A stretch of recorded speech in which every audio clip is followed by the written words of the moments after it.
2022학년도 3월 고3 전국연합학력평가 문제 우리 같이 풀어보도록 하겠습니다. 기억에 들어갈 진술로 가장 적절한 것은 입니다. 나는 윤리학이 옳은 행위란 무엇인가 라는 문제를 탐구하는 학문으로 도덕적 행위를 정당화하는 규범적 근거를 제시해야 된다, 이렇게 얘기하시네요. 여기 규범적 근거를 제시한다라고 하는 말은 이 사상가, 이 윤리학이라고 하는 게 규범을 제시한다라고 하는 거잖아요. 그러면 규범 윤리학의 특징이다, 이렇게 이야기할 수가 있을 것 같네요.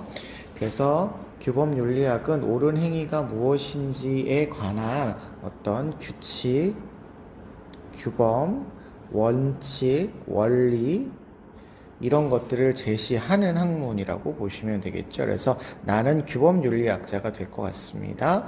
그런데 뒤에 나오는 학자를 보시니까요, 어떤 사람들은 윤리학이 옳다와 같은 도덕적 언어의 의미를 분석하는 것을 주로 해야 한다라고 주장을 하신답니다. 우리가 도덕적 언어의 분석을 어떤 윤리학이든 할 수 있겠지만, 이거를 주로 탐구하는 학문이라고 한다면 이 학문의 윤리학은 메타 윤리학이 되겠죠.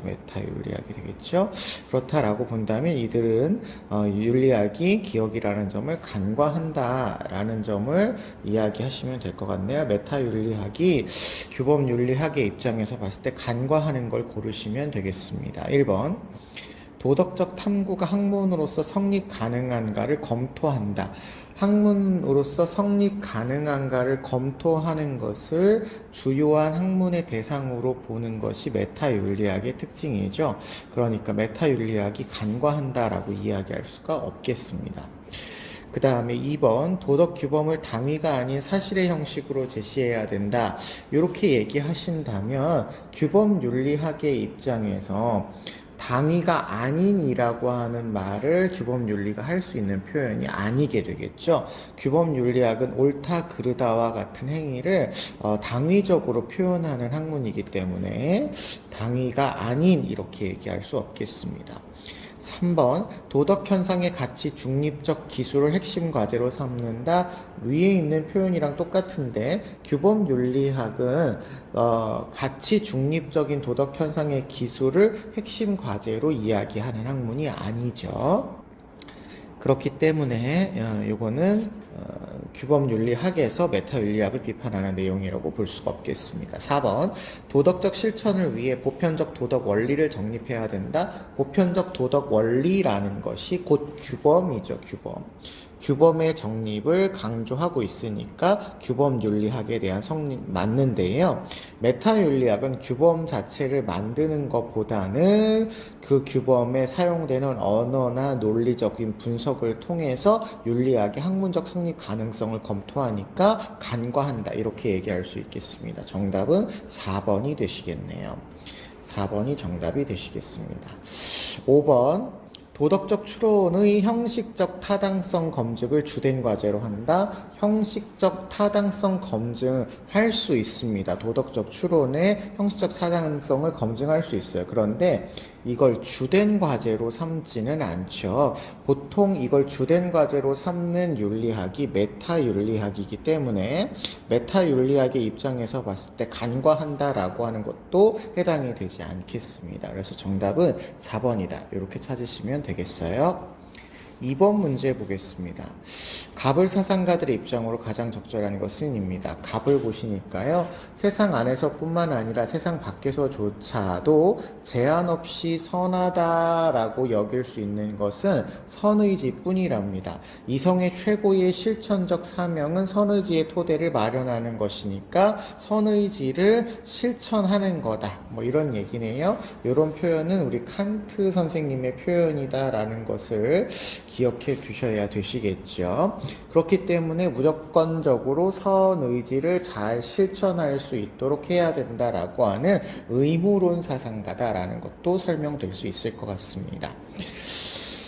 자, 그에 비해서 을을 한번 보실게요. 덕은 하나의 습득된 인간의 자질로서 그것의 소유와 실행은 우리로 하여금 어떤 실천에 내재하고 있는 선들을 성취할 수 있도록 해준다. 이것들을 소유하고 실행하는 것은 우리는 어떤 실천에 내재하고 있는 선들, 어떤 실천을 했을 때 그 안에 들어있는 선들을 성취할 수 있도록 도와준다. 도덕적인 어떤 기준이 그러니까 습득된 덕이다. 그러면 요거는 덕윤리다. 이렇게 보시면 되겠고, 현대 덕윤리 사상의 대표적인 사람인 맥킨타이어 선생님의 글이다. 라고 우리가 찾아주시면 되시겠죠. 워낙 요런 그 제시문들은 많이 나오고 있는 표현이니까 기억해 주시면 되시겠습니다.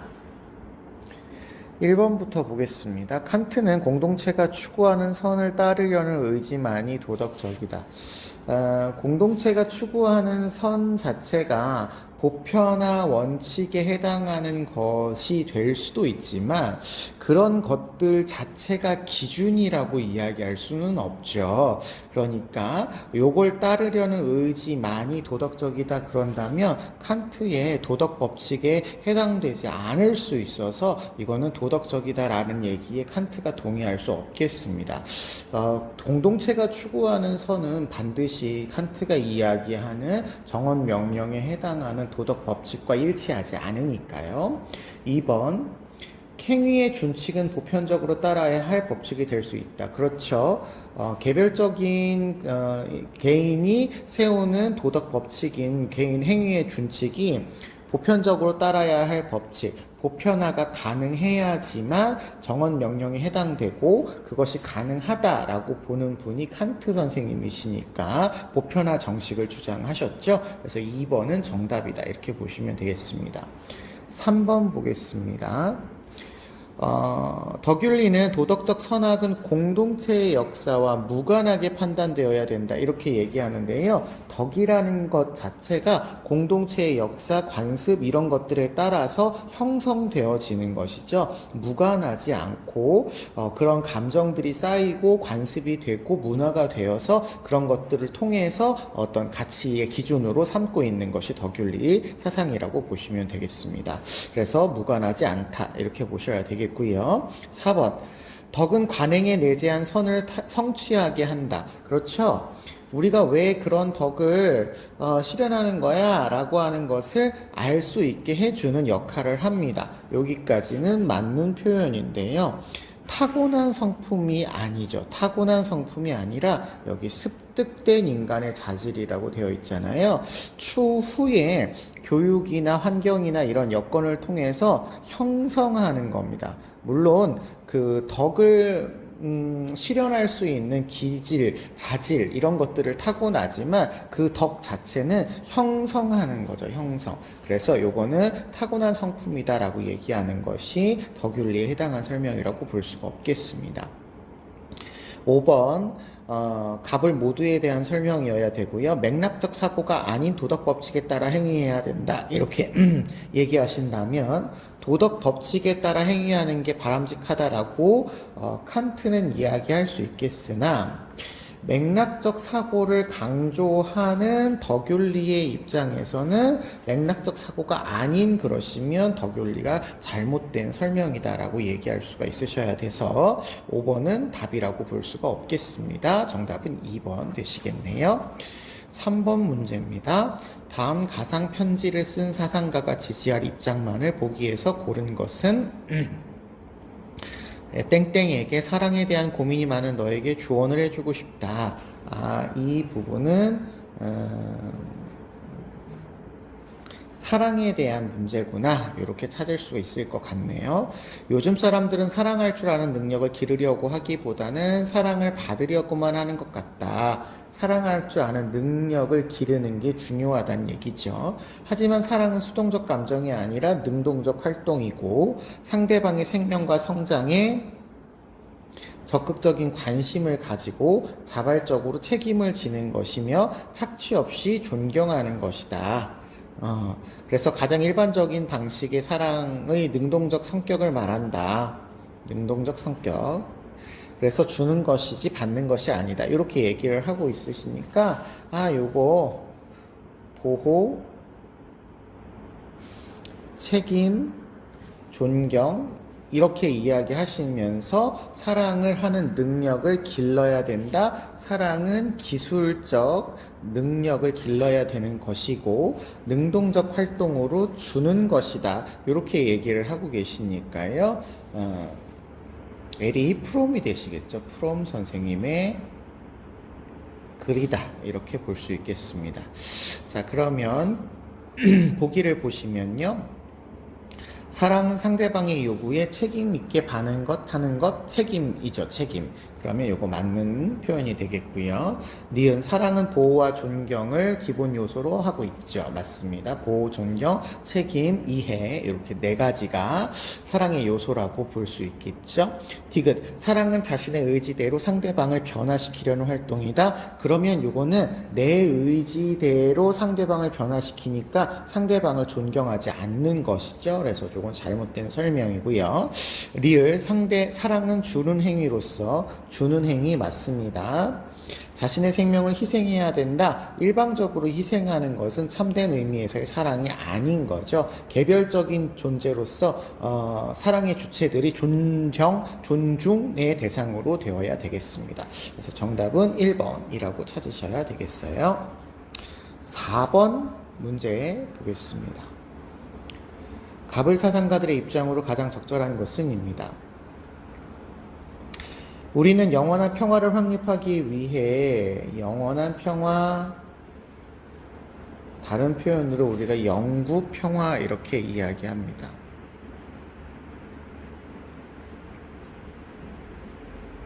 확립하기 위해 그리고 전쟁의 수행을 종식시키기 위해 전쟁을 종식시키는 것을 원하신답니다. 모든 국가의 시민 정치 체제가 국가 안에서의 정치 체제는 공화 정체가 되어야 한다. 이렇게 얘기하네요. 영구 평화를 위해서 국내적 정치가 공화 정체여야 한다라고 하는 확정 조항을 이야기하시고 계시는 분이시죠. 칸트 선생님입니다. 칸트. 을을 보시면요. 평화를 알기 위해서는 먼저 폭력에 대해서 알아야 된다. 평화를 알기 위해서는 폭력에 대해서 알아야 된다. 폭력에는 직접적인 폭력과 구조적인 폭력 그리고 이 두 가지 폭력을 정당화하는 문화적인 폭력을 있다라고 폭력과 평화를 구분하시는 분은 갈퉁 선생님이셨죠. 갈퉁 선생님이십니다. 자, 그러면 1번 칸트는 개별 국가의 자유를 보호하는 국제연맹이 필요하다. 그렇죠. 확정 조항에서는 국제연맹이 필요하다. 이렇게 얘기를 하시는데 조건이 있었습니다. 개별 국가의 주권을 침해하지 말아라 라는 조건이 있었죠. 그래서 요거는 칸트의 설명이 맞는 이야기가 되겠습니다. 2번 다른 국가의 체제 변화를 위한 강제력 사용을 허용된다. 개별 국가의 주권을 허용해야 되는데 강제력을 허용하면 안 되겠죠. 그 내정 간섭을 금지해야 한다가 칸트 선생님에게는 또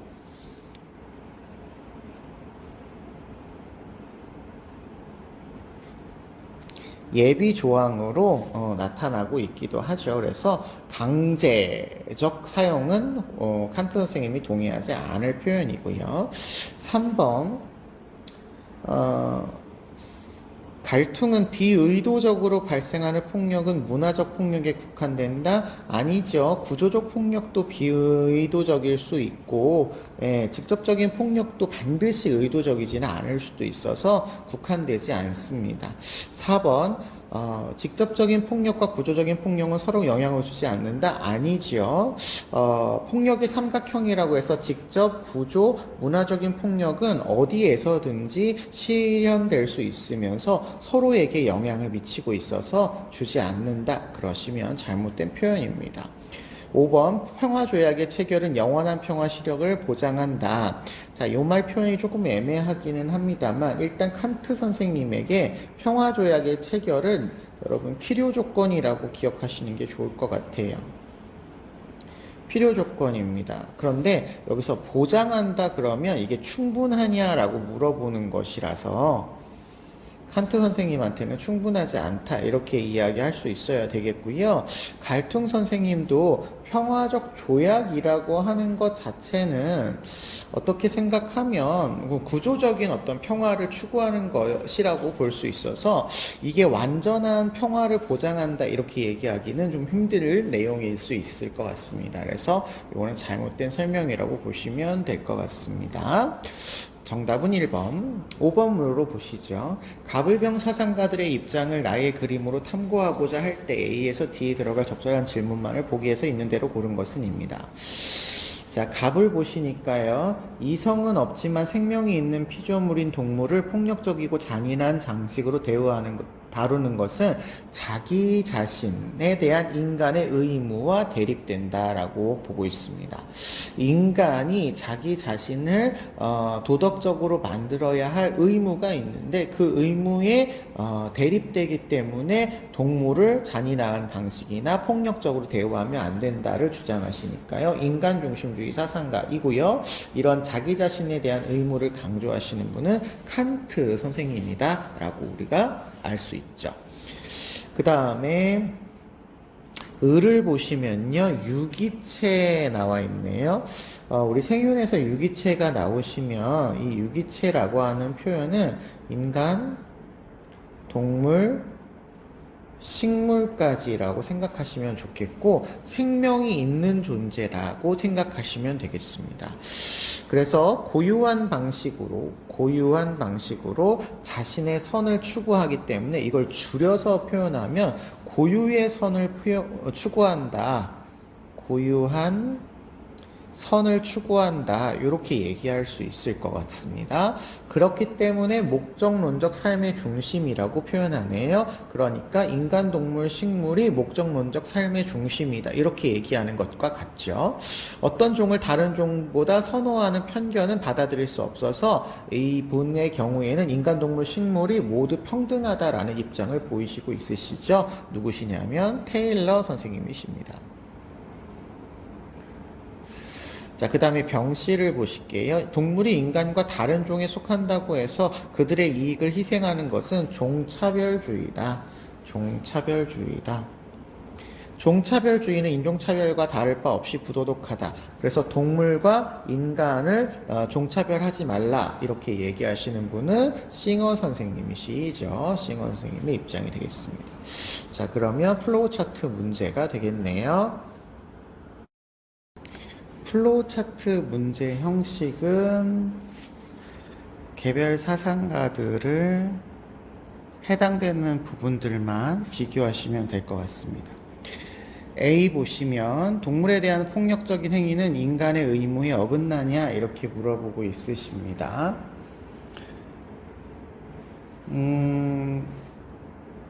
여기 보시니까요.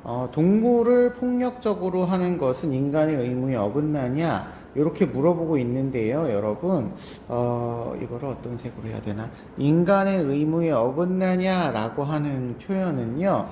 인간은 그렇게 하면 안 되느냐를 묻는 방식이라고 보시면 됩니다. 오직 도덕적인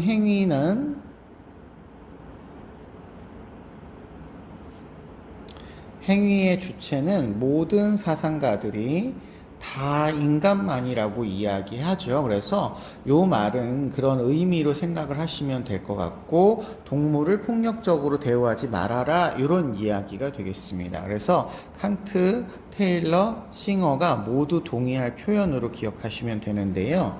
여러분 여기에서 사실은 싱어가 모든 동물을 폭력적으로 행위하는 것이 인간 의무에 어긋나냐 그러지는 않으시지만 우리가 보통 이렇게 생윤에서 모든 동물이나 일부 동물이라는 표현이 없이 그냥 이렇게 일반적인 동물이라고 표현이 되는 경우에는 그 사상가들이 그 도덕적으로 존중하는 동물의 개념으로서 생각을 하시는 게 좋습니다. 그래서 이거 다 맞는 표현으로 여러분 기억하시면 좋겠어요. 니은 생명체는 종에 상관없이 도덕적 지위를 갖느냐라고 물어보고 있습니다. 테일러와 싱어 선생님만 보시면 돼요. 생명체라면 종에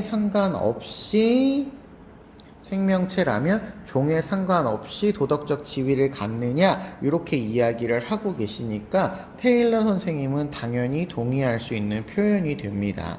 그런데 싱어 선생님은 생명체 중에서도 쾌고감수 능력을 지니고 있는 일부 동물만 도덕적 지위를 가지기 때문에 종에 상관없이 모든 생명체가 도덕적 지위를 갖느냐 이렇게 물어본다면 아니라고 대답을 해야 되겠죠. 그래서 이거는 잘못된 설명이 싱어한테서는 아니라고 대답을 할 표현이니까 이거는 맞는 그런 선지가 되겠습니다.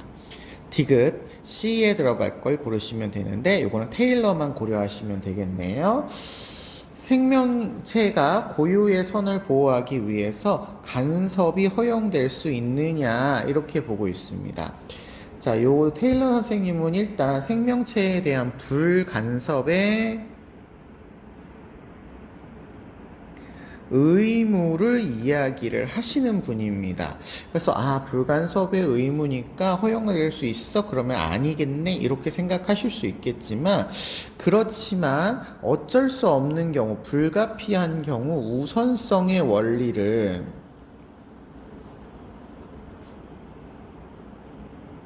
제시하고 있어서 생명체 고유한 선을 보호하기 위해서 인간이 노력해 주어야 하는 부분이 있을 수 있다. 이런 얘기를 하고 있죠. 그래서 허용될 수 있다. 이렇게 생각을 하시면 되겠고 그 범위가 고유한 자신의 선을 보호해 주는 대로 그쳐야지 그 이상으로는 아니다. 이렇게 생각을 하시면 되겠습니다. 그래서 디귿도 맞는 설명이 되시겠고요. 리을 인간과 동물은 동일한 양의 고통을 동일하게 고려해야 되느냐. 이게 지난번 수능에 나왔던 표현이었는데요. 동일한 양의 고통은 동일하게 고려되어야 되냐 이런 표현은 이익평등 고려 원칙에 해당되느냐 이렇게 생각하시면 좋겠어요.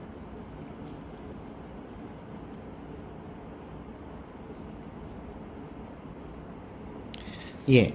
그래서 인간과 동물이 고통을 당하는데 그게 동일하냐? 그렇다면 동일하게 고려해줘라. 이런 의미로서 싱어 선생님이 맞는 표현이다. 이렇게 알아두시면 되시겠습니다. 그래서 요거는 정답이 5번 이렇게 오시면 되겠네요. 한 번 정도만 기억해 주시면 이런 표현에 어려움이 없을 것 같습니다. 다음 페이지에 6번 보도록 하겠습니다. 6번. 갑의 입장에 비해 을의 입장이 갖는 상대적인 특징을 그림의 기억에서 미음 중에서 고른 것은 입니다. 자, 원자폭탄을 이용한 사람들은 정치인이기 때문에 정치인이기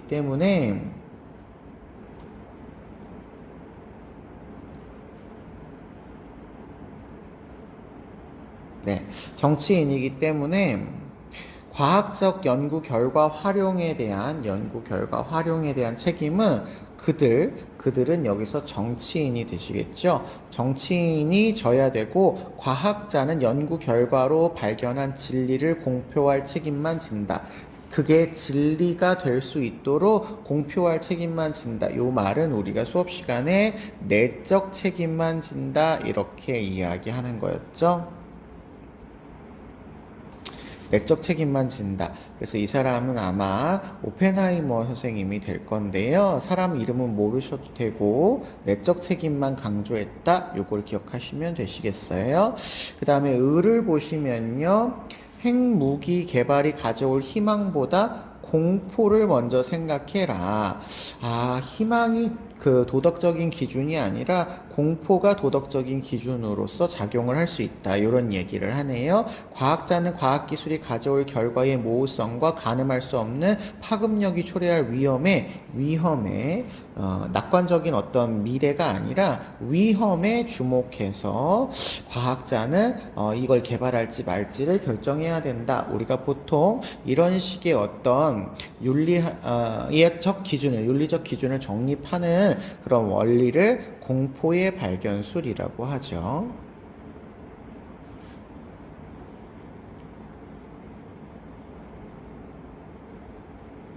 이걸 주장하시는 사람은 요나스 선생님이시고, 요나스는 과학자의 내적 책임뿐만 아니라 외적 책임까지 모두 강조하고 계시는 사상가라고 보시면 되겠습니다. 그러면 을이 갖는 상대적인 입장을 고르시는 거예요. X. 과학기술의 활용 결과를 과학자가 책임져야 된다. 과학기술의 활용에 대해서 과학자가 책임을 져야 되냐, 요런 얘기는 외적 책임을 강조하느냐, 요걸 물어보는 거니까 요나스가 강조한다, 이렇게 보셔야 되겠습니다. 그래서 여기는 높음으로 오시면 되겠고요. Y축을 보시니까 과학기술 연구와 관련된 과학자의 책임을 축소해야 되느냐, 과학기술 연구와 관련된 과학자의 책임을 축소한다? 이것도 사실은 아무도 해당되지 않는 거기는 하니까요. 요나스는 책임 축소를 이야기하지 않는다, 이렇게 보셔야 돼서 Y축으로는 낮음을 선택을 하셔야 되시겠습니다. 그 다음에 과학자가 과학기술의 사회적인 영향력이라고 하는 게 결국에는 사회에 미칠 결과라는 뜻이겠죠. 사회적 미칠 결과를 고려해야 되느냐라고 본다면 요나스는 당연히 외적 책임을 강조하니까 고려한다라고 봐야 돼서 높음, 이렇게 오셔야 됩니다. 그래서 이 세 지점이 만나는 디귿이 정답이 되시겠네요. 7번 가겠습니다. 다음을 주장한 사상가의 입장으로 가장 적절한 것은입니다. 문화산업의 독점에서 대중문화는 획일적인 모습을 하고 있다. 자, 여기 대중문화가 획일적인 모습을 하고 있답니다. 대중문화 이야기 하시는 그런 내용이네요. 대중문화의 조종자들은 독점을 숨기려 하지도 않고 드러낸다는 거죠. 독점의 힘이 강화될수록 그 힘의 행사도 점점 노골적으로 획일적인 모습을 띠게 된다라는 얘기겠죠. 영화나 라디오는 더 이상 예술인 척 할 필요가 없이 대중매체는 그들이 고의로 만들어낸 것들을 정당화하는 이데올로기, 자신들의 어떤 예술을 이렇게 획일적으로 만들어낸 것에 대해서 정당화하기 위한 이데올로기로 사용되며 대중은 문화산업의 객체가 될 뿐이다. 주체가 아니라는 거죠. 문화산업을 창조하고 만들어 나가고 이끌어 나가는 주체가 아니라는 거죠. 대중에게 다양한 질의 대량 생산물이 제공이 되지만 다양한 질의 대량 생산물 제공은 된답니다. 그것은 이윤 창출을 위한 문화산업의 체계일 뿐이지 그게 어떤 사람들의 어떤 다양성이나 창조성을 보장하는 내용은 아니다. 이런 설명이 되시겠죠. 그래서 대중문화에 대해서 이렇게 지배층의 정당화를 위한 도구나 수단으로서 작용되고 있는 그런 문화를 얘기하고 있는 아도르노의 문화산업에 대한 설명이라고 보시면 되겠습니다. 자, 그러면요. 1번 문화산업이 확산될수록 인간의 몰개성화 경향은 감소되느냐? 아니죠. 획일화가 되니까 몰개성화 경향이 심해지는 거죠. 개성을 상실하게 되는 거죠. 그 다음에 문화산업은 예술을 상업화하려는 시도를 예방하고자 한다. 예방하는 게 아니고요. 오히려 이것들을 이제 파는 거죠. 그래서 생산물을 제공하고 다양하게 만들어지고 대량적으로 만들어진 것을 수동적으로 수용하게 만드는 거니까 예방하지 않습니다. 3번 문화산업은 대중에게 규격화된 예술과 가치관, 그렇죠. 대량적으로 생산된 어떤 문화산업을 전달을 하고 있습니다. 그러면 3번이 정답이 되시겠네요. 4번 문화산업의 목표는 예술의 심리적 가치를 보존하는 게 아니라 지배 계급의 정당성을 사람들한테 각인시키기 위함인 거죠. 5번 문화산업은 대중이 각자 고유한 예술 체험을 하도록 강요하는 게 아니라 이미 문화산업을 독점하고 있는 지배 계층이 자신들의 어떤 의도를 전파하기 위해서 수동적으로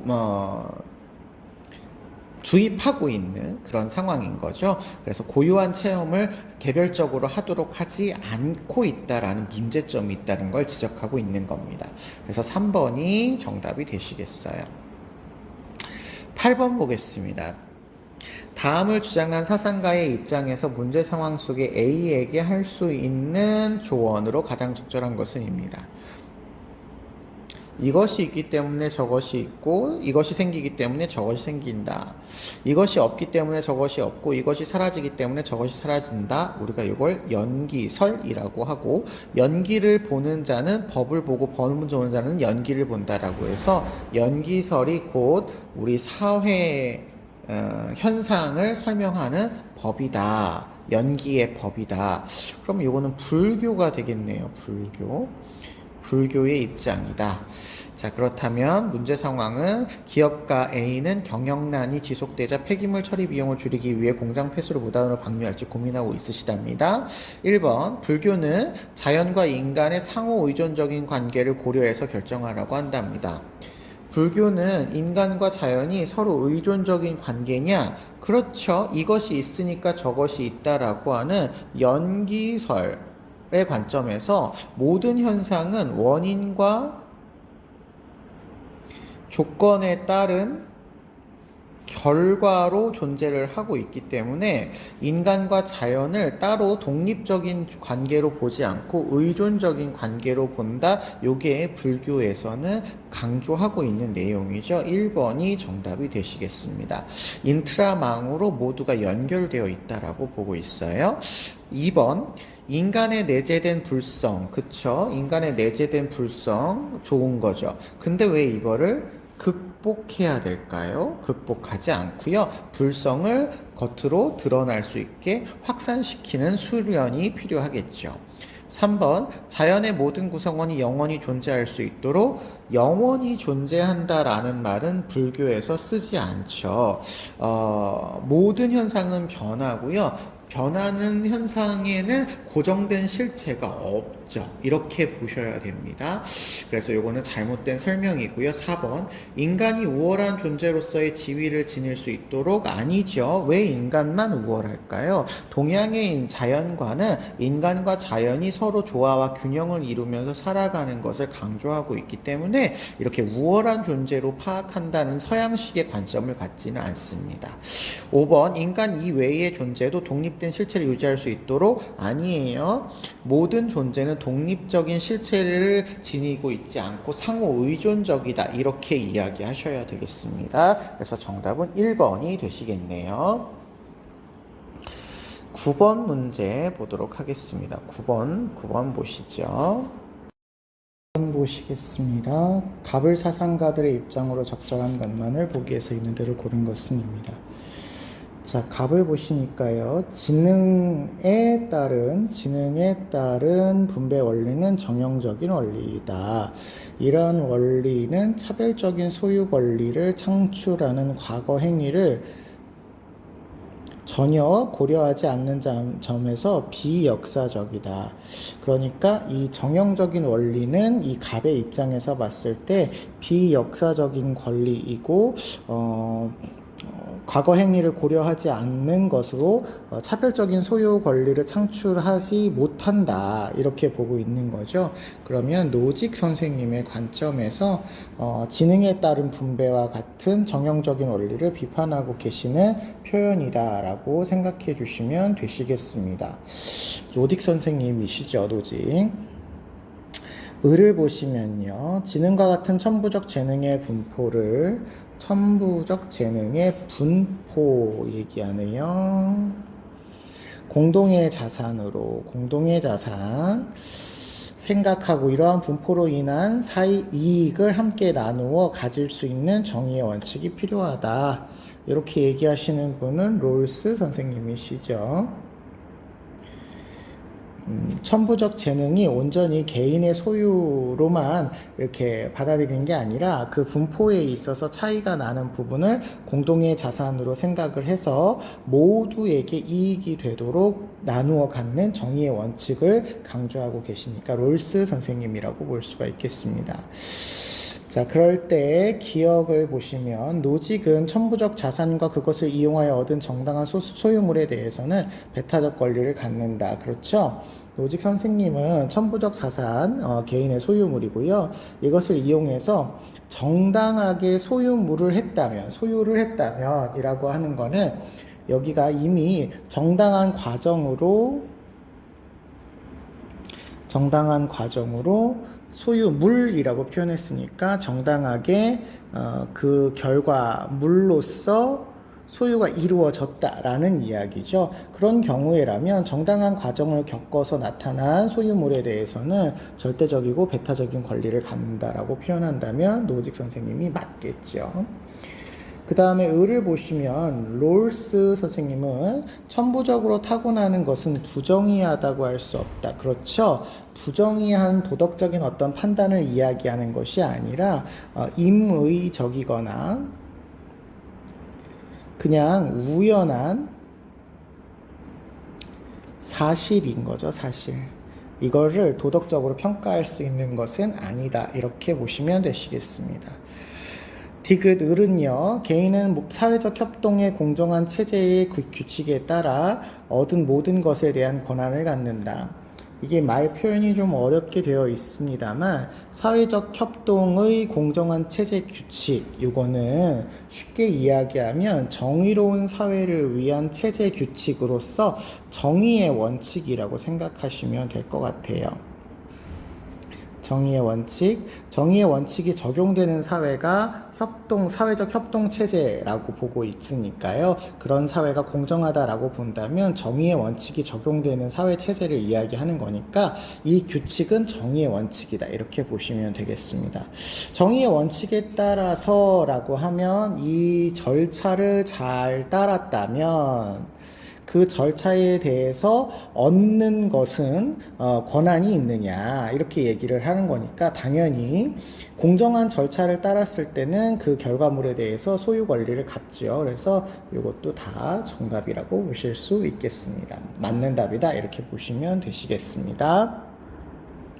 리을 보시면요, 두 사람 모두가 이야기하는 내용인데요. 사회적 약자를 위한 분배 원리가 정의의 원리에 포함되어야 된다. 사회적 약자를 위한 분배의 원리, 어떤 분배인지는 모르겠어요. 그런데 어쨌든 사회적 약자를 위한 분배의 원리가 있어야 정의의 원리다. 이런 이야기니까 롤스는 차등의 원칙이 사회적 약자를 위한 원칙이 될 수 있으니까 가능한데 비해서 노직 선생님은 사회적 약자를 위한 분배의 원리는 정의의 원칙에 들어가지는 않고 개인의 소유물은 개인이 자유롭게 처리를 하면 되죠. 그러니까 정의의 원칙에 들어가는 건 아니다. 이렇게 보셔서 정답은 기억, 니은, 디귿 이렇게 찾아주시면 되시겠습니다. 10번으로 넘어가죠. 가불사상가들의 입장으로 가장 적절한 것은 입니다. 참으로 지혜를 사랑하는 사람들, 여기 지혜를 사랑하는 사람들이 통치자들이 되어야 한다. 통치자들이 지혜를 사랑하는 사람들이다. 상인이 전사계층으로 옮기려 하거나 전사가 통치자 계층으로 옮기려고 하면 국가는 파멸할 것이다. 이렇게 얘기하니까요. 이거는 지혜를 갖추고 있는 철인 정치가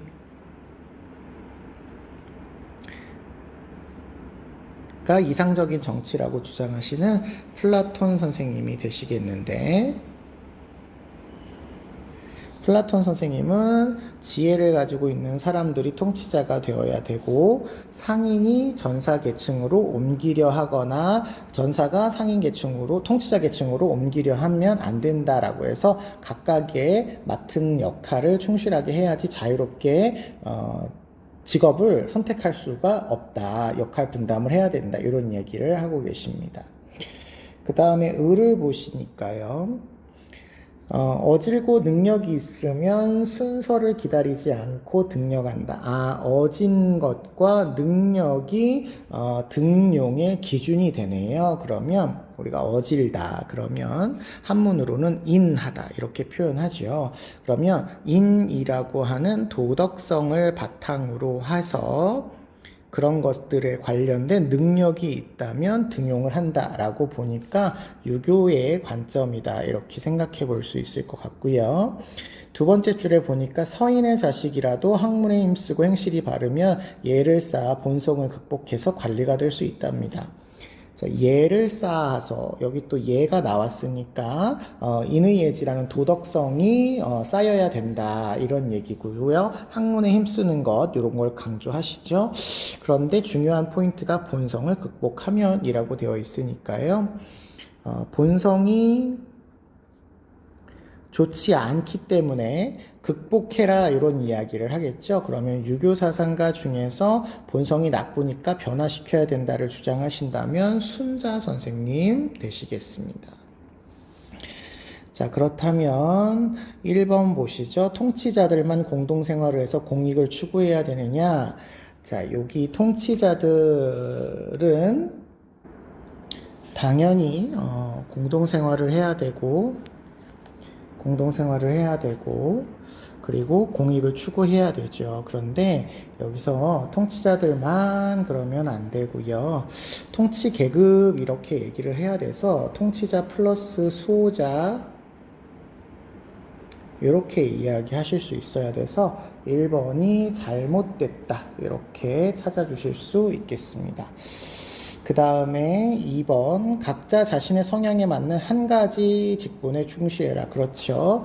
한 가지 직분에만 열심히 하시면 되죠. 자기 성향에 맞고 역할이 분담되어 있는 3번 직업에 충실하면 본성을 회복하고 인격을 닦을 수 있다 이렇게 얘기하시는데 아까 이야기 나온 것처럼 본성 자체가 좋지 않기 때문에 본성을 회복하는 것을 이분은 강조하지 않고 본성을 변화시켜야 된다. 본성을 변화시켜서 올바른 것으로 교정해야 된다. 이렇게 설명하셔야 되겠습니다. 4번 예에 정통한 사람은 모든 일을 이해하고 잘하는 사람이다. 모든 일을 잘하는 사람일 필요가 없죠. 직업의 전문성을 강조하시는 순자 선생님은 역시 각자 맡은 역할을 잘하면 된다. 이렇게 얘기하셔서 모든 사람들이 모든 일을 잘해야 되는 거 아니다. 이렇게 얘기하시고 계십니다. 5번 가불은 개인의 희망에 따라서 사회적 역할이 보여야 된다. 을의 경우에는 아까 위에 나와 있는 것처럼 도덕성과 능력에 따라서 였고요.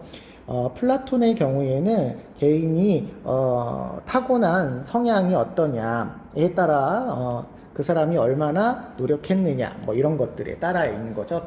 탁월성 이런 것들에 따라서 역할이 부여되어야지 희망에 따라 부여가 되게 되면 사회가 혼란하다 이렇게 이야기하실 것 같아요. 그래서 두 사람 모두 다 아니라고 대답을 해야 될 그런 선지가 되겠습니다. 정답은 2번 되시겠네요.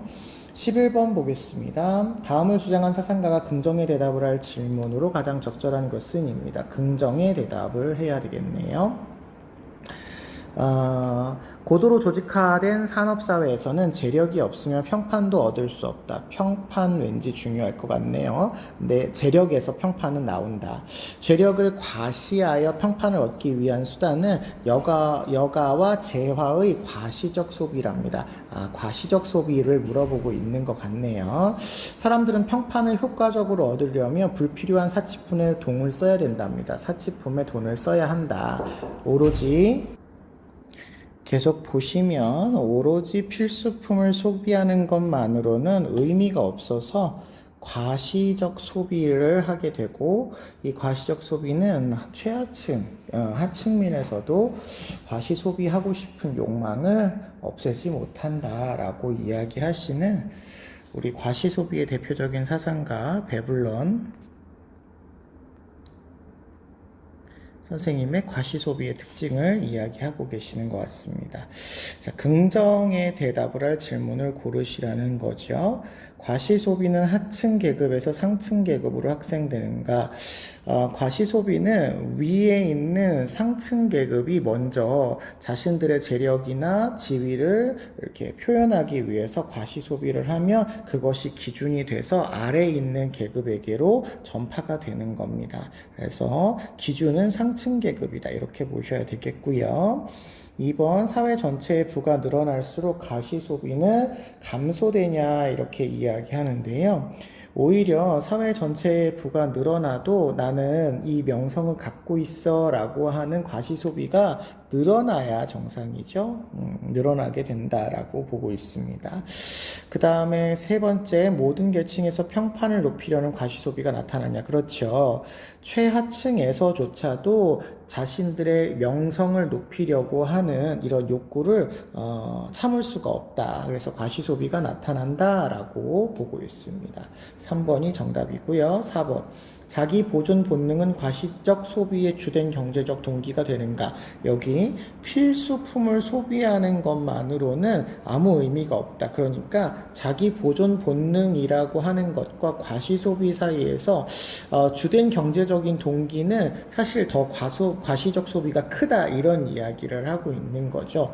물론 먹고 사는 것 자체가 어렵게 되면 과시 소비를 할 수 없겠지만 과시 소비의 주된 경제적인 어떤 동기는 자기 보존을 하기 위해서가 아니라 명성을 얻기 위해서다. 이렇게 이야기해야 되겠죠.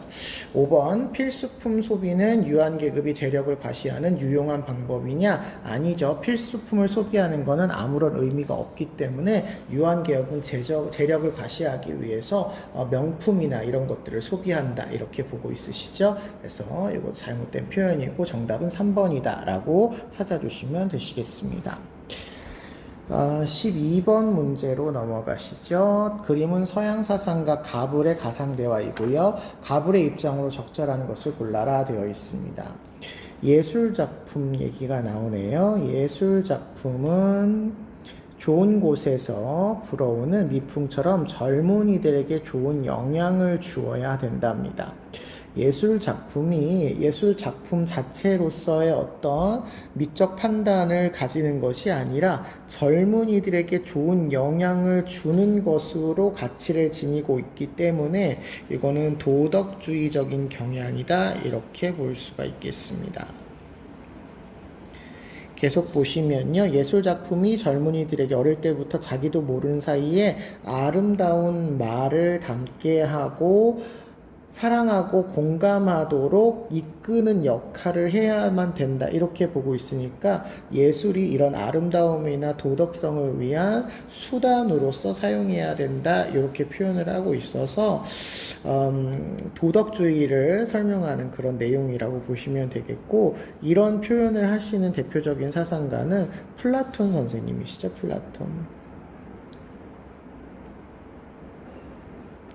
플라톤의 경우에는 미의 이데아, 즉 아름다움의 기준이 외부 이데아 세계에 존재를 하고 있기 때문에 그 이데아를 학습시킬 수 있는 역할을 하는 예술작품이 되어야 한다라는 것을 강조하시는 사상가이시죠. 그에 비해서 을 선생님을 보시면요. 예술작품은 도덕적인 작품, 비도덕적인 작품이라는 것이 없대요. 그러니까 예술에 대해서 도덕, 비도덕 이렇게 평가하지 말라는 얘기고요. 예술은 예술 안에서, 예술 밖에서 어떤 기준을 찾지 말고 예술 안에서 완벽함을 추구할 뿐 예술 밖에서 완벽함을 찾지 않는답니다. 예술이란 아름답고 선세한 형태, 고상한 색채로 사람들을 즐겁게 해주는 것으로서의 가치만 있어야지 다른 것들을 위한 수단이 아니다. 이렇게 이야기하시는 사상가니까 신미주의 사상가고요. 신미주의 사상가는 특별히 사상가의 이름을 정확하게 알아두실 필요는 없을 것 같아요. 이렇게 표현하시는 분은 대표적으로 와일드 선생님이, 오스카 와일드가 대표적이라고 볼 수 있겠지만 우리는 도덕주의, 신미주의 이런 기준으로 문제를 풀어주시면 되시겠습니다. 자, 1번을 보시면요. 플라톤은 예술작품이 인간의 품성 함양에 중요한 역할을 해야 된다. 그렇죠? 아름다운 것을 가리킴으로써 사랑하고 공감하고 아름다운 말을 닮을 수 있도록 해야 되는 거니까 이렇게 역할을 한다라고 볼 수 있겠습니다. 1번이 정답이 되겠네요. 2번 예술작품의 검열은 예술의 도덕적 교화 기능을 약화시킨다. 보통의 도덕주의는요, 아름다운 말을 담게 하는 그런 역할을 하셔야 돼요. 그러니까 예술작품은 아름다울 수 있도록 검열이 되어야 되죠. 그래서 약화시키는다 라고 이야기하지 않습니다. 3번 예술작품은 사회의 발전에 이바지할 때 이런 외적인 어떤 도구로서 사용되는 것이 아니라 그냥 예술의 순수한 어떤 역할을 위해서 목적을 지녀야 된다. 이렇게 보시죠. 4번 예술작품에 대한 평가는 도덕의 근거에 이루어져야 된다. 도덕적이거나 비도덕적이다. 이렇게 얘기하지 않는다. 이렇게 얘기하니까 도덕적인 기준으로 예술작품을 평가하지 않는다라고 보셔야 되시겠습니다. 5번이요. 예술작품은 그 자체를 목적으로 추구해야 된다. 이거는 뒤에 나오는 신미주의 사상과는 동의할 표현이지만 플라톤 선생님께서는 예술작품을 통해서 아름다움을 교육시키는 역할을 해야 된다라고 이야기하시니까 동의하지 않을 내용이 되시겠네요. 그래서 예술과 관련된 이런 문제들은 사상가 자체를 아시는 것보다는 도덕주의냐 신민주의냐를 기준으로 문제 풀어주시는 게 좋겠습니다. 13번 가실게요. 갑을 사상가의 입장을 나의 그림으로 표현할 때 A에서 C에 해당하는 적절한 지수만을 보기에서 있는 대로 고른 것은입니다. 갑을 보시니까 원조의 의무는 이익평등 고려의 원칙에 따라서 행해져야 된답니다. 얼마나 떨어져 있고 어떤 공동체를 속하느냐는 원조를 결정하는 기준이 아니라는 거죠. 그러면 이거는 세계 시민주의의 관점에서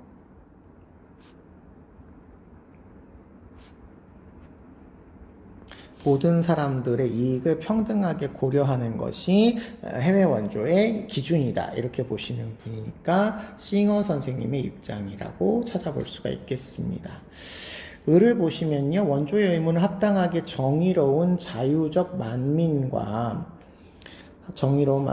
적정한 수준의 만민이 불리한 여건에 의해 고통받는 사회에 대해서 부담해야 하는 의무다. 세상이 이렇게 세 가지 종류가 있네요. 정의로운 자유로운 만민, 적정한 수준의 만민. 우리가 수업 시간에는 질서정연한 사회, 그리고 거의 정의로운 사회 이렇게 얘기했고 그 사회가 고통받는 사회를 도와야 된다. 이렇게 얘기하고 계시니까 롤스 선생님에 대한 설명이라고 볼 수가 있겠습니다. 자, 그렇다면 벤다이어그램 문제는 두 사람을 모두 비교하시는 게 좋습니다. 싱어 선생님의 입장에서는 싱어와 롤스를 비교하는데 A. 빈곤에 처한 모든 사람을 균등하게 원조해야 된다라고 보고 있네요. 자, 요거 싱어 선생님의 입장에 대해서 조금 더 주의해 주셔야 될 것 같습니다. 빈곤에 처한 사람들을 원조할 때 국적을 고려하지 않고 동등하게 존중해서 원조하는 건 맞습니다. 그런데 지금 이 글은요, 빈곤이라고 하는 문제를 해소하기 위해서 균등하게 원조를 해야 된다라고 하는 표현은 결과적으로 균등하게 뭔가를 제공해야 된다라고 하는 이야기가 되거든요. 싱어 선생님이 절대 동의하지 않을 표현입니다. 싱어 선생님은 그 해외 원조의 목적이 공리주의에 있어요. 공리주의. 전 세계에 다수의 복리 증진, 쾌락 증진, 고통 감소가 목적입니다. 그렇기 때문에 균등하게 똑같이 분배를 할 필요는 없고 분배를 해야 하는, 그러니까 해외 원조를 해야 하는 대상을 구분하는 데 있어서 차등을 두지 말아라 이런 이야기인 거지, 평등하게 고려해라 이런 이야기인 거지, 결과적으로 똑같이 나누어져라 이런 이야기가 아니에요. 그래서 이거는 싱어 선생님이 절대 동의하지 않을 표현이고요.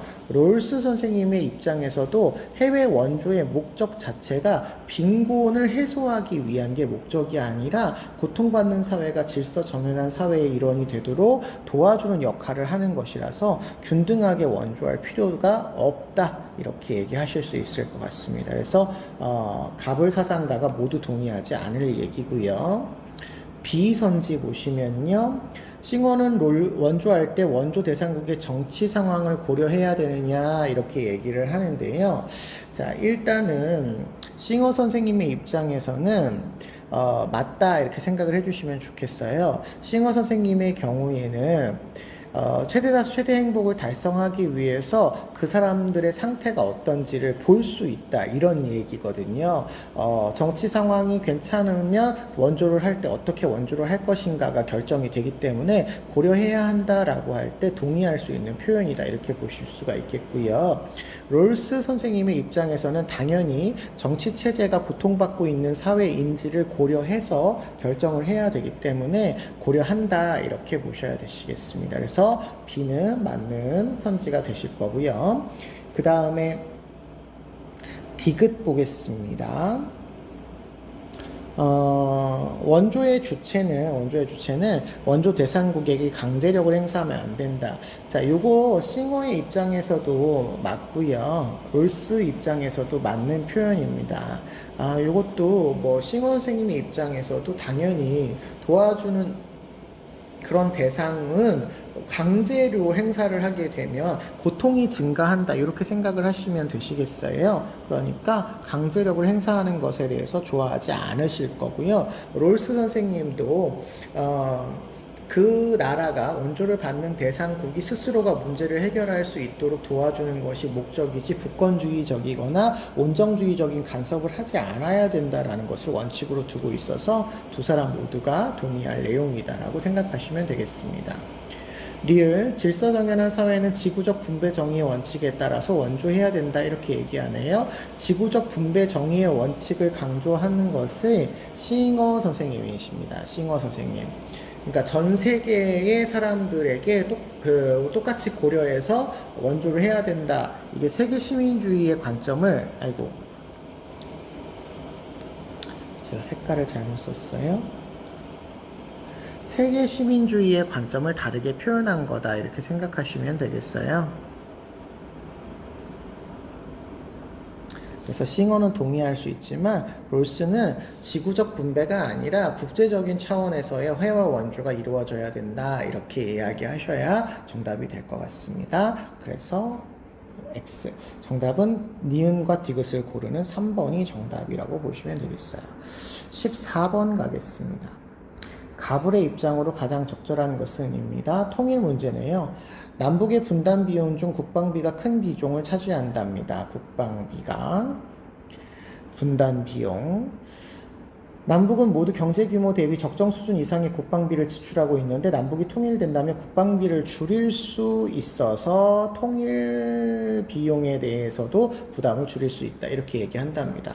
우리가 비용 편익 문제를 통일 문제에서는 주로 다루고 있는데 분단 비용 같은 경우에는 소모적 비용이다라고 해서 계속해서 들어가는 비용이지만 소요되는 비용이지만 뭔가 결과물이 남지 않는 그런 비용이라면 통일 비용의 경우에는 투자적인 어떤 비용으로서 우리나라가 장기적으로 그 통일이 되었을 때를 대비해서 비용되는 지출되는 비용이다 이렇게 얘기할 수 있겠죠. 그래서 이 두 가지 구분하시면 되겠는데 을을 보시니까 남북이 통일이 된다면 통일 이전과 달리 세계적인 강대국들과 국경을 접하게 되기 때문에 오히려 국방비가 늘어나게 된답니다. 그래서 통일에 따른 국방비 증가는 통일 비용에 대한 부담을 더 크게 할 거랍니다. 그래서 똑같은 국방비를 보시고 갑의 경우는 국방비가 감소할 거다. 을은 증가할 거다. 그래서 분담 비용과 통일 비용에 대해서도 각각의 다른 견해를 보이시고 있으시는 내용입니다. 자, 그렇다면 보기에서 찾아보죠.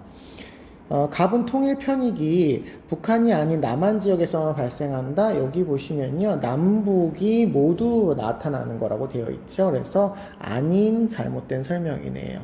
2번 통일 이후의 국방비 감소는 통일 편익을 증대시킬 수 있다. 그렇죠. 통일 이후에 국방비가 감소가 되기 때문에 통일로 인해서 어떤 이익이 더 늘어나게 될 거다라고 얘기하고 있습니다. 3번 통일된 이후에도 분담 비용은 지속적으로 발생할 것이다. 통일된 이후에 분담 비용은 지속적으로 발생할 것이다. 통일된 이후에는 통일 비용이 늘어나게 되는 거죠. 분담 비용이 늘어나는 게 아닌 거죠. 4번 통일 국가의 영토는 남북한을 합친 것보다 확장될 것이다. 이거 지금 이런 얘기를 하고 있지도 않은 데다가 지금 남북한에 합쳐진 것 이런 정도가 정도까지라고 봐야 되지 않을까요? 이런 얘기를 하고 있지 않습니다. 5번 통일 이전 대비 통일 이후 국방비는 증가할 것이다. 국방비에 대한 증가는 을은 이야기하고 갑은 감소한다. 이렇게 얘기하시니까 두 사람의 공통점이라고 얘기할 수가 없겠네요. 2번이 정답입니다. 5번 보시죠. 갑을 사상가들의 입장으로 적절하지 않은 것은입니다. 국가는 자연의 산물이며 개인보다 앞서 있답니다. 국가는 자연의 산물로서 개인보다 앞서 있다.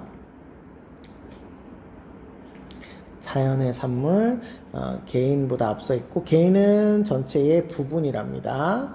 그래서 혼자서는 자급자족하지 못하지만 국가에서 살 필요 없는 자는 동물이거나 신이다 라는 얘기는 국가는 자급자족해야 되고 모든 사람은 국가 안에서 있어야 된다 이렇게 얘기를 하고 계시는 거라서 아리스토텔레스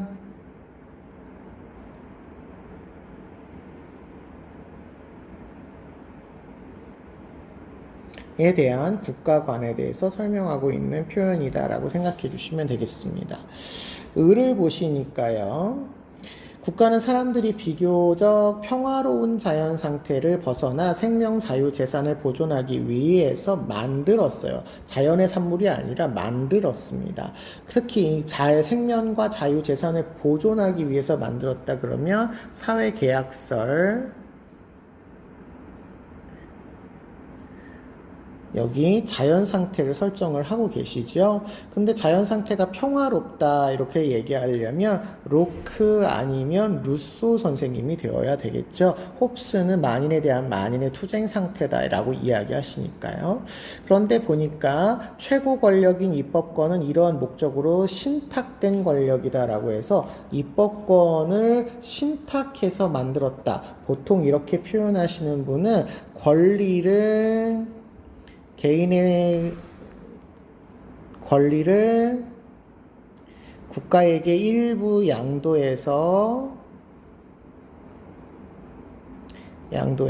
신탁하는 내용을 이야기하고 계시죠. 그러면 이거는 로크 선생님이시고 루소의 경우에는 개인의 권리를 타인에게 양도하는 것은 아니니까요.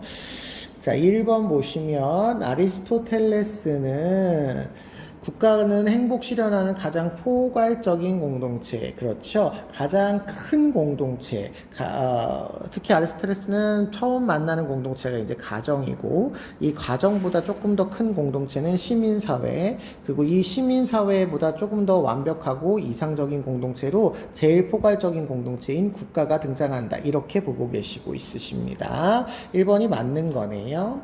2번 국가는 완전한 자급자족 단계에 도달한 최상의 공동체. 그렇죠. 완전한 자급자족이라서 다른 공동체를 필요로 하지 않습니다.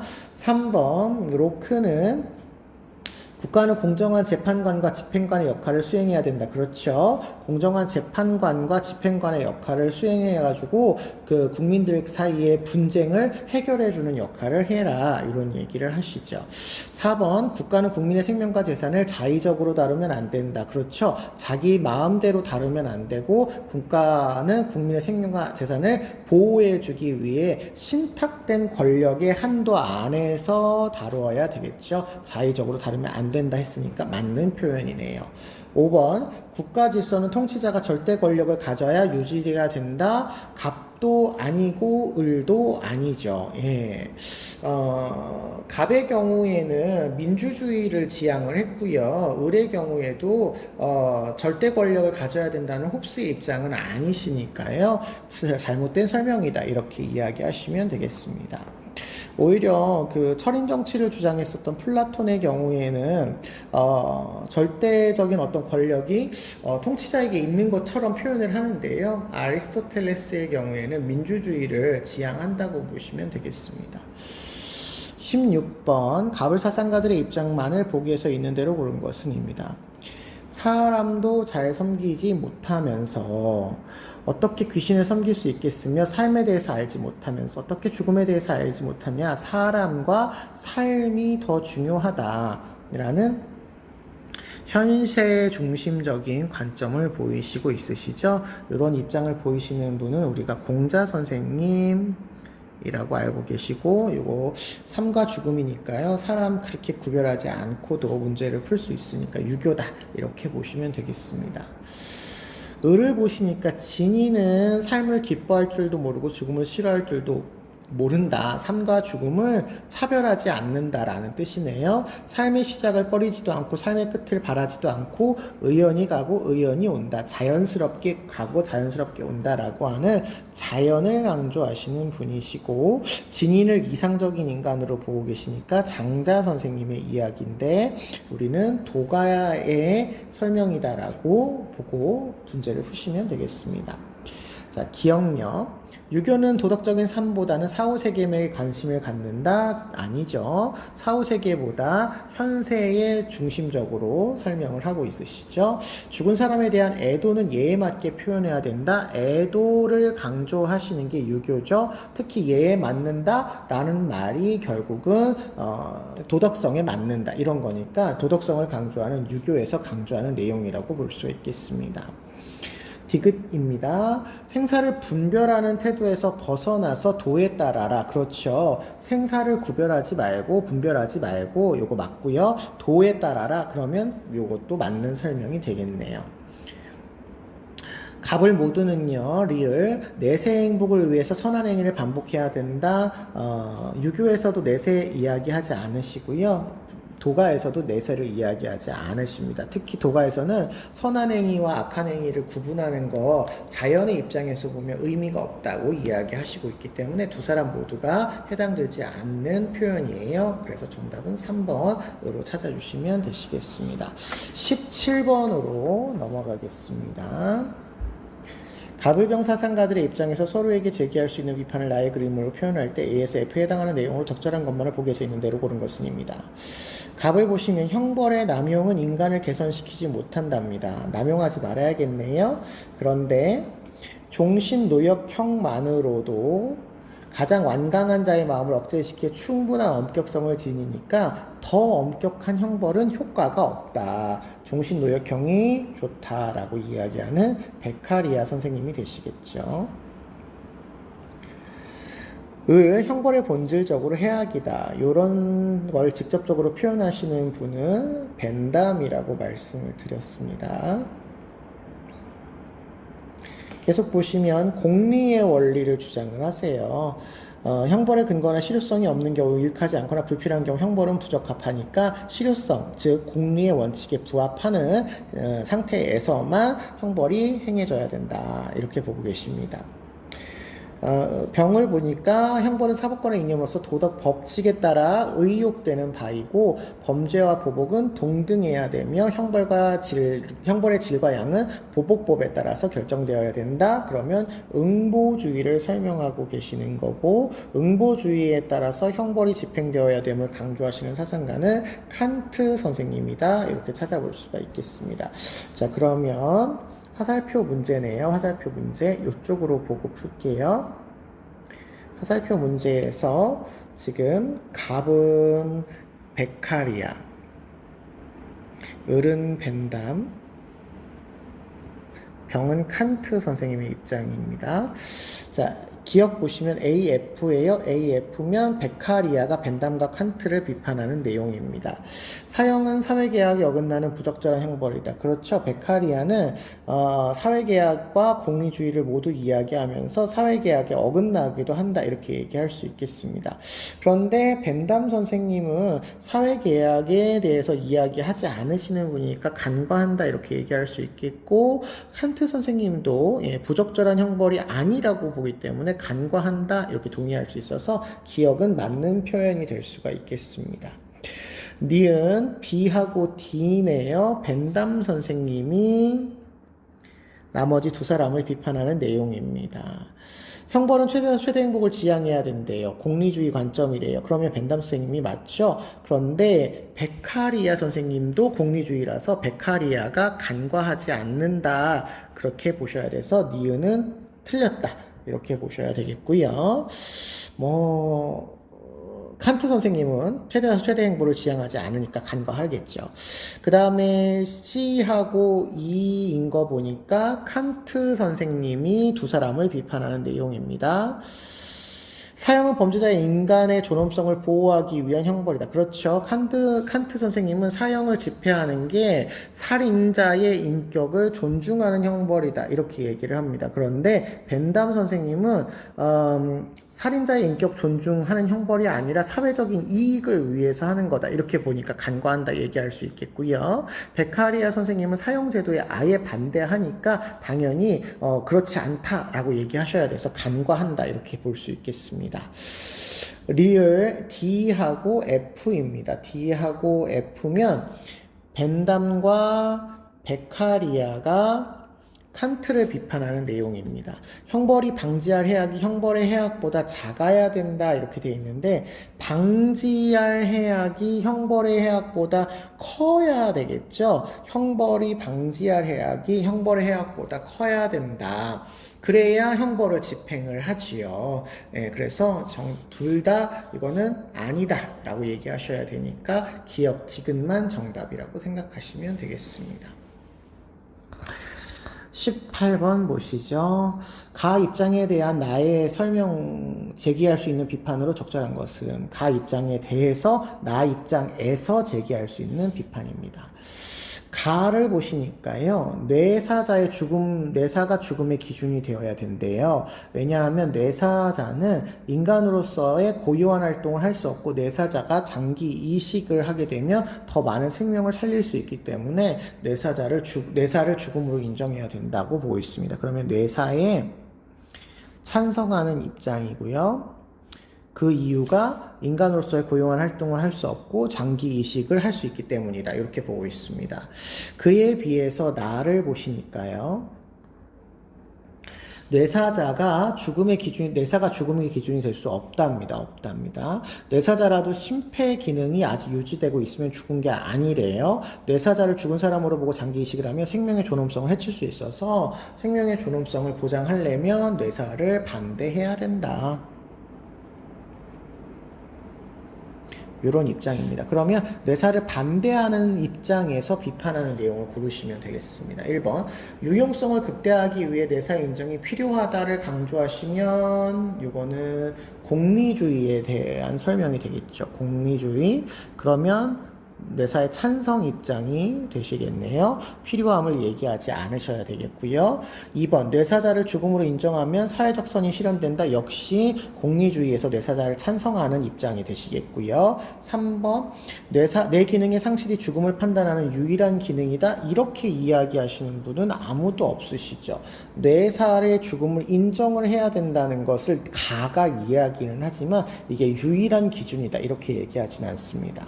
4번 심폐사를 죽음으로 인정해야 장기 이식이 확대된다? 아니죠. 가는 뇌사를 죽음으로 인정을 하고 있는 거고 그래야 장기 이식이 된다를 이야기하시고 있으세요. 나 입장에서는 장기 이식 확대를 위해서 심폐사를 인정하라고 이야기하지 않습니다. 5번 뇌사를 죽음으로 보면 인간 가치를 해칠 수 있다. 그렇죠. 요게 이제 나의 입장이 될 수 있겠고 그래서 그 뇌사를 인정하시는 분들은 이걸 간과할 수 있으니까 뇌사에 반대한다 이런 입장이 되시겠습니다. 5번이 정답이네요. 19번 보시겠습니다. 갑은 부정, 을은 긍정의 대답을 할 질문을 고르시랍니다.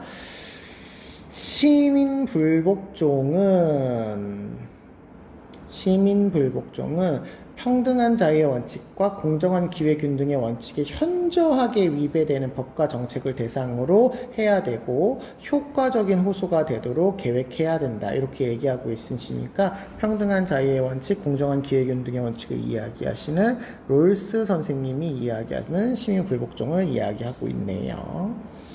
을을 보시면 시민불복종을 중단할 악의 크기와 시민불복 초래할 법과 민주에 대한 존중의 감소 가능성, 그러니까 이익과 손해를 계산을 해서 시민불복종을 해라. 한편 야생의 파괴를 가져올 댐 건설과 동물학대의 실험을 반대하는 시민불복종도 정당화될 수 있다. 이렇게 얘기하시니까 이거 싱어 선생님이시고요. 싱어 선생님의 경우는 이런 동물 중심주의자이기도 하기 때문에 시민불복종이 가능하다. 이렇게 설명하고 계십니다.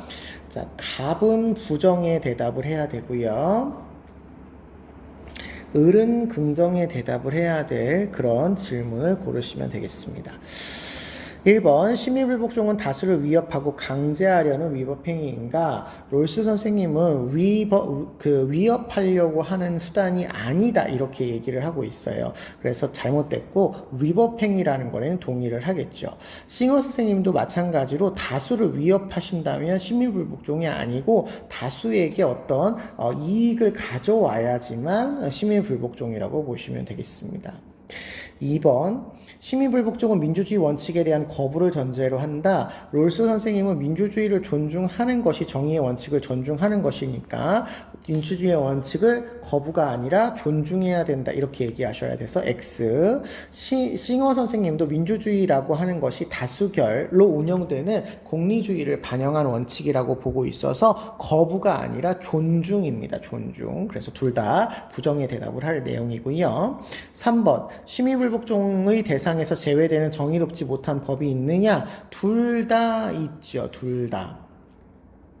롤스는 아까 위에서 얘기한 것처럼 심각하고 현저하게 위배되는 법에 대해서만 시민불복종을 해야 되니까 정의롭지 못한 법 중에서 시민불복종에서 제외되는 게 있을 수 있죠. 싱어 선생님도 나쁜 법인데 악의 크기와 민주주의에 대한 존중의 감소를 저울질 해보니까 악의 크기가 작고 민주주의 존중의 감소가 크다, 존중의 감소가 크다 그러면 안 할 수 있기 때문에 역시 부정의한 법에 대해서 제외되는 그런 시민불복종의 대상이 있을 수 있게 됩니다. 4번 시민불복종은 합법적 노력이 실패한 후에 사용할 수 있는 수단이냐 이거 최후의 수단이냐고 묻는 건데 롤스도 최후의 수단이고요. 싱어도 최후의 수단이다 라고 동의를 하시죠. 그럼 정답은 5번이 되는데요. 시민불복종의 목표에 동물의 이익옹호가 포함될 수 있느냐 아까 싱어는 포함된다 여기 되어 있죠. 근데 롤스 선생님은 정의의 원칙들이 사람을 위한 원칙이기 때문에 이거 포함되지 않는다 이렇게 생각하시면 되겠습니다. 그래서 정답은 5번으로 찾아주시면 되겠네요.